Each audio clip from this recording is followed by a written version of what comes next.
So, as we are in a place of relearning how to love and renewing our vision of what that looks like, I'm going to be talking about some different ways that love expresses itself, right? So, this section of my book, Remnant Love, is called What Love Does. So we're going to take a look at some different ways and how love moves. So, this chapter that I'm going to go through today is called Does Love Hurt? So, we're asking the question, does love hurt? Right? Does love hurt? And think about how you would answer that question just off the back. Does love hurt?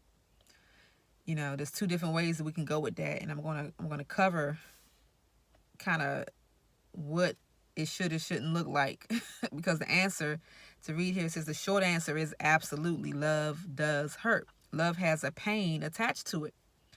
But I want to make a very clear distinction between the pain of love and the pain that comes from toxicity and sin. Okay, so there's a distinction between the pain that we should and shouldn't be feeling when it comes to love, right? So while love does hurt at times, love does not damage you, right? Love is not supposed to be something that damages you. The type of hurt that comes with love is a dying to selfishness type of pain, right? When you're dying to self, that has a pain attached to it, right? It's a growing in patience type of hurt, right? You're growing in patience, you're growing in a relationship, you're growing in dying to self, and those have a pain that's attached to it, right? That's one of the types of pain that comes from the journey of love. But it's not the type of hurt, but it's the type of hurt that a workout may cause as new muscles develop, right? As new muscles are developing, when you go to work out, that exercise, it hurts. But it's not a dangerous hurt. It's a building type of hurt, right? It's breaking down your muscles in order to build it up, right? So when we're growing in different relationships and things, we're certain parts of us are breaking down so that we can grow in unity, grow in love, grow in the fruit of the spirit, right? So is that type of pain is, is healthy, right? And some of us run from that, but that's a healthy type of pain that comes with love. But it's not the kind of pain that you get from being punched or stabbed, right? When somebody is actually abusing you, right? That's not a type of pain that's associated with love, right? That's going back to that toxicity and sin, right? So pain that damages you, pain that's leaving leaving a scar on you, pain that's doing these type of things. That's not the pain and the hurt that's should be a part of the package of love, right? Okay, so that's the distinction. That's the difference, right? So unfortunately, many of us have suffered the heartache of infidelity, betrayal, and abuse from dysfunctional relationships.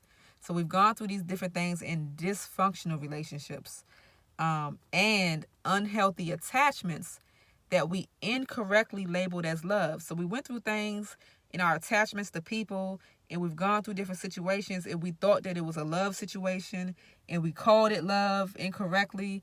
And when we got hurt, we came away with this feeling that love hurts. Love hurts.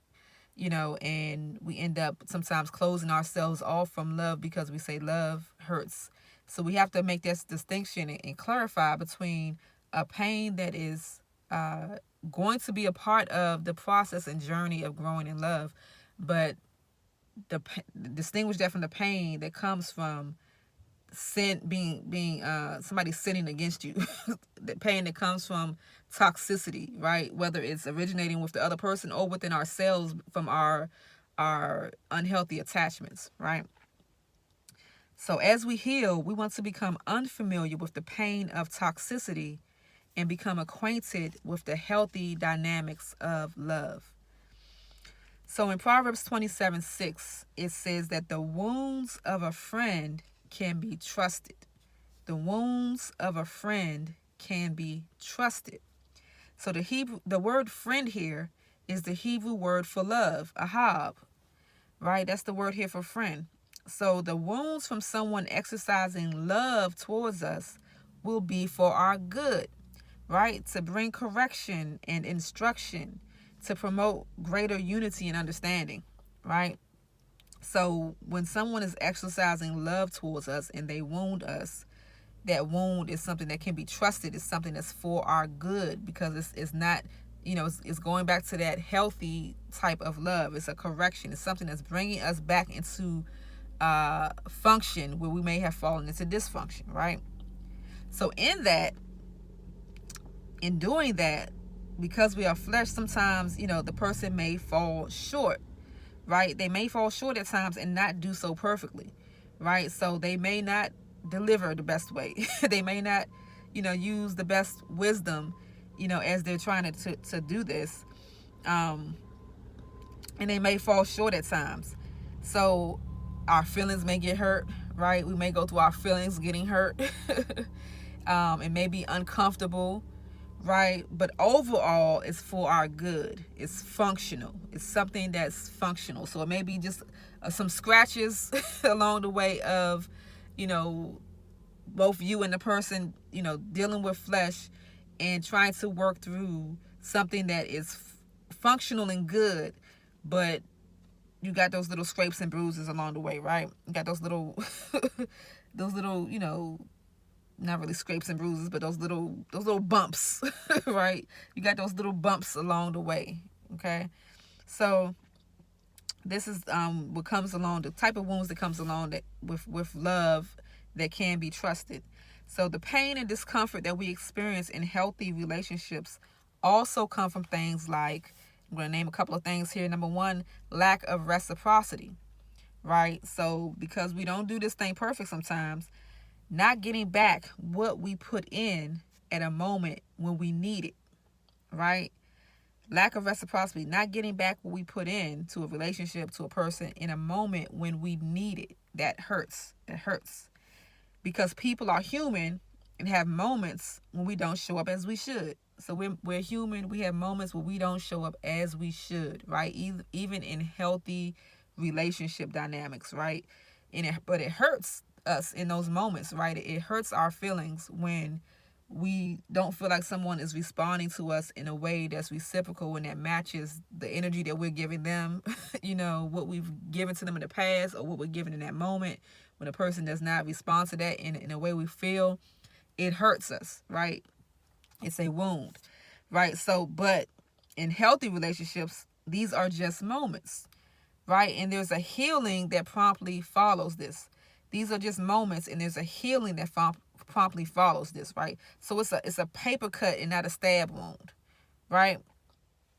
A paper cut hurts really bad if you ever had a paper cut, but it quickly heals and it doesn't leave a mark, right? If I still had marks from all the paper cuts that I've got, I'd be all marked up, right? But paper cuts, they hurt real quick. It's a stinging hurt. It'll stop you in your tracks, but it's gonna heal up, usually before the day is over, and it's not going to leave a wound on you. So these are the type of things, we have sharp interactions with each other sometimes, but these are things that are part of the journey of dealing with flesh, right? And the more we come out of our flesh, the less we have those encounters, with people, going both ways. So either, the more a person grows, the more you're going to get those little scratches from them, right? But the more that we grow as well and become less offended, because sometimes we're hypersensitive to offense and everything, everything gets us. Then some of us grow in a way where we are not easily offended, to where, we can easily let those things roll off our shoulders, roll off our back, and we cannot be, it cannot even, we become scratch proof, right? So from those smaller offenses, right? So, but this is one of the things that, the pains and discomfort that we can experience in a healthy relationship. Also, loss, right? When we're in a healthy relationship, sometimes we have to deal with the person passing away. That is a wound that hurts, right? That's it. That is a pain that is associated with opening our hearts to love someone. Sometimes that relationship ends either by them passing, or sometimes the relationship just ends, right? Sometimes the person may move away. Sometimes the person may have to disconnect, and these are things that happen in life, right? So, but because we've opened ourselves up to love, that loss hurts us. And sometimes it will cause us to want to avoid opening ourselves up in that way anymore, and it will allow it to become a wound that is permanent and that we take with us, and we allow it to hinder us in future relationships, right? So we don't want to fall into that place of allowing that to close our hearts, right? So, but that's a pain that's associated with love, right? So another one is growing pains, which I alluded to a little bit earlier. The discomfort of two or more people adjusting to each other's peculiarities and needs, right? So when we are adjusting to other people, right, there's a growing pain. If you start living with somebody, you get married, or even family or different things. If you get into a new working situation or a group project or whatever the case may be, whenever you come into close proximity with people, you're going to experience growing pains, right? You start decide we're going to build together, we're going to do something together, doing something for the kingdom, whatever it may be. You're going to go through growing pains, right? You got to adjust to these person's particular needs, to their peculiar ways that you're not familiar with, right? There's a growing pain. There's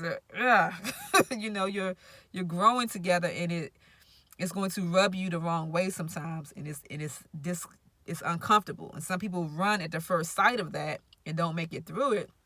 You run away from that discomfort, but when you grow, if you're willing to grow through it, you're able to come together in unity, right? And I'll come back to that in a moment. Another area that causes pain and discomfort is truth, right? Truth. Relationships are mirrors and are often used to reveal to us a truth about ourselves, right? Relationships are mirrors and are often used to reveal to us a truth about ourselves. And truth is a sword that cuts, right? So a lot of times when we're dealing with people, sometimes we're not conscious of it, but the Most High is using a person to be a mirror to us, to show us something about ourselves, whether the person moves in the same way that we move, but we don't realize it yet, or the person is agitating us in a way that's letting us know about something that's in our hearts that we don't realize yet, right? Because we put our attention and focus on the agitation, right? We focus on the thing that's agitating us, and we look at the person like, they're a problem because they're agitating me. I don't like how they're moving, but sometimes that is happening in order to get us to self-reflect and to help us to realize something about ourselves. So truth is a sword that cuts. It plays a role in the circumcision of the heart, cutting away our flesh, our ego, right? And selfishness, so that the attributes of the spirit can flow unhindered. So this circumcision of the heart is happening as we're in this relationship, and the Most High wants to cut away certain areas of our flesh. He wants to cut away our ego, because sometimes things are just hitting our ego, hitting our pride, and He wants to cut away at that. And our selfishness, because we have selfish ways, and relationships will challenge that selfishness in us to cause us to either push back or to surrender and submit, right? So we're in this power struggle sometimes. We're in this battle, and the relationship will bring this to the surface. So in order to navigate that in a healthy way, we have to be willing to see and embrace whatever truth it is that is coming out of the situation and coming out of this interaction, right? So it says so that the attributes of the spirit can flow unhindered, because all of these little things, they hinder the spirit flowing and moving, in the midst of this connection. For whatever reason the Most High has brought this connection together, those little things will hinder it. So it's like you gotta get those things out the way so that the spirit can flow unhindered. That the flesh die so that the spirit can move, and you can move according to the spirit. You can obey the spirit and submit to the spirit. Whatever the Most High is trying to do and accomplish, He can accomplish and not be hindered by our flesh. Hallelujah. Love is a pruning process. Love is a pruning process. Sometimes loving Yah and choosing to obey his will instead of our flesh and our heart's desires requires us to pick up our stake and be crucified. We are living sacrifices, dying daily, and we feel that pain, right? So dying hurts. Dying is a pain, right? And we are living sacrifices. We are living and sacrificing our flesh daily. So we are picking up our stake and allowing our lives to be lived before Yah in a way where we're dying to our flesh. We're sacrificing our flesh. We're obeying him and obeying how his spirit would have us to live and to respond and what to do. And in that process, it hurts. Right? Loving Yah hurts, right? Being loved by Yah and loving Yah hurts because it is our flesh is dying, right? Our spirit is thriving, right? Our spirit loves it. Our spirit is increasing, it's growing. Our spirit is enhancing and increasing our spiritual aptitude, our spiritual territory, right? Our spirit is increasing, but our flesh is decreasing and dying, and it hates it. But the more that we come into a place of death, the less we will feel of this process. The more we resist, the more it's a battle, right? So while we each have gifts that Yah has graced us with to give and serve in particular ways with ease, so we all have a gift that the Most High has given us grace to perform, right? And it's easy for us. Some people it's easy to give. Some people it's easy to give financially. Some people it's easy to give their time. Some people it's easy to give a listening ear. Some people don't serving in acts of kindness and acts of service are easy. For other people it's very difficult. For some people to go teach or whatever is very easy. For another person it's a difficult thing. So the Most High has graced us with the gifts to give and serve in particular ways with ease. But there are other areas of service that are harder for us, requiring sacrifice, right? For some people, it's easy. You need $100 here, take it. There's nothing. You know what I mean? So, and this person, you may feel like, hey, I'm a giving person. Somebody wants something, here, take it. Take the shirt off my back. It's good. But if I ask you to sit down and listen to me talk, can I have a listening ear? Can you hear me out? And then that same person that will give you $100 to give a listening ear is like, ugh. It's like, do you want $100? I'll give you $100, but to sit and listen to you in a caring way is going to hurt my whole soul. Same person, but one is easy for them. The other one is going to require sacrifice. But the Most High calls us to have to do both of those things, not just what comes easy to us, but we also have to do the things that are difficult for us to do, right? So,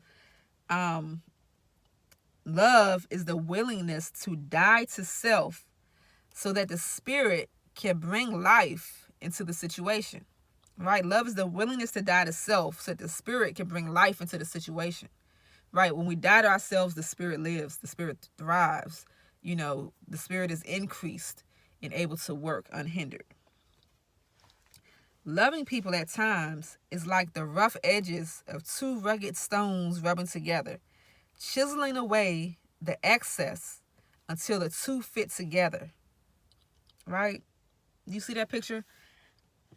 It's like, look at, if you ever seen buildings that, bricks look a little bit more easy, but if you ever seen a stone building where there's stones put together and the stones are rough, but it had to be chiseled in a way where it fits together, right?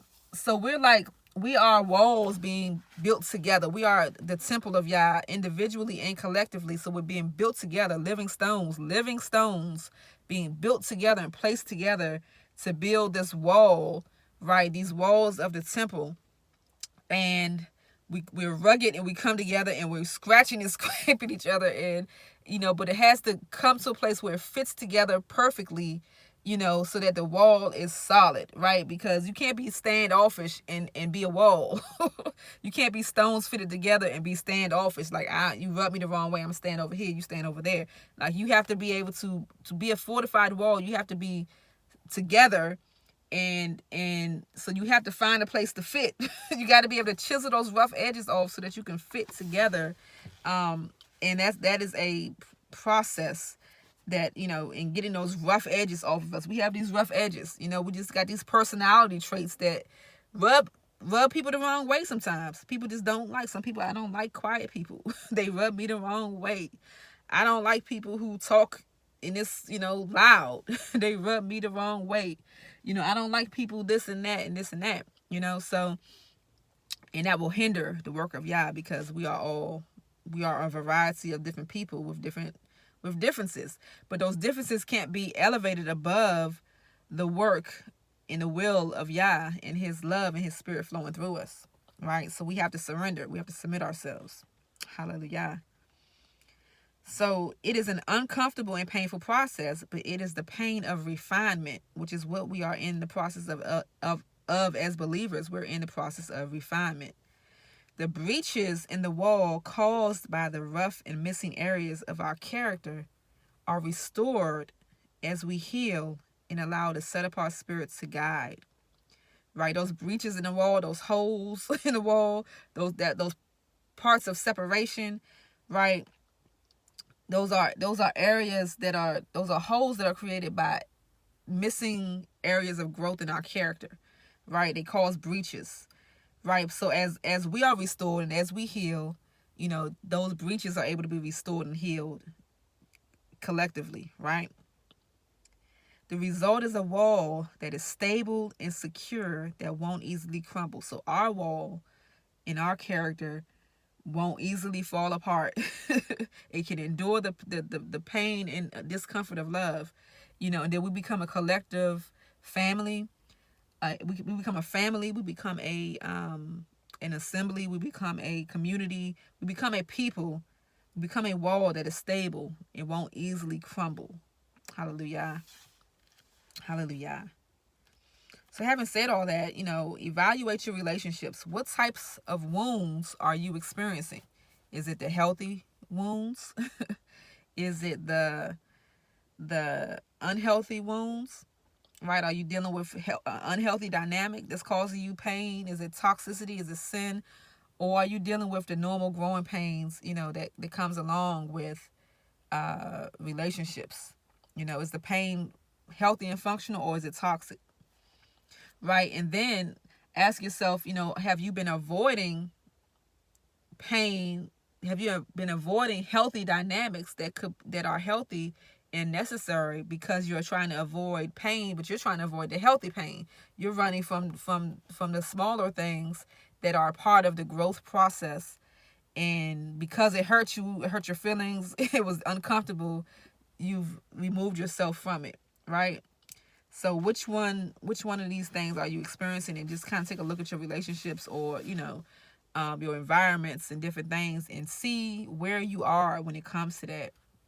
Where are you when it comes to the hurts of love and your experience? So I would love to hear your feedback on where you are, where you see yourself in this, and what stood out to you, and just what can you take away from what you need to, just reconsider or readjust, or whatever the case may be in your journey right now, in walking in love with people and walking in love with the Most High. Because some of us will walk away from the Most High because of these same things, because we don't, the discomfort, the dying to self, the pain that comes along with this walk and surrendering, will cause us to run away, so that is coming from the section on what love does, and the first chapter, first portion of that, called Does Love Hurt?